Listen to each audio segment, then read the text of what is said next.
చెరపకురా చెడేవు అంటారు. చైనా వాడికి ఉన్న దరిద్రపు జబ్బు ఏంటంటే, తైవాన్ జలాల్లోకి వాడే వెళ్ళిపోతాడు. ఫిలిప్పైన్ జలాల్లోకి వాడే వెళ్ళిపోతాడు.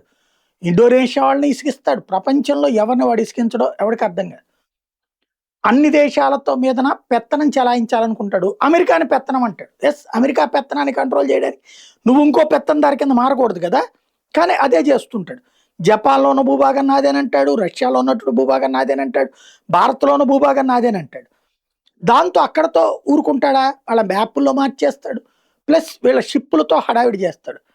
తాజాగా దక్షిణ కొరియా జలాలలోకి వెళ్ళి అన చైనా షిప్పులు అక్కడ జలాలు కూడా మాయేనన్నటువంటి ఒక బిల్డప్ ఇచ్చే ప్రయత్నం చేశారు.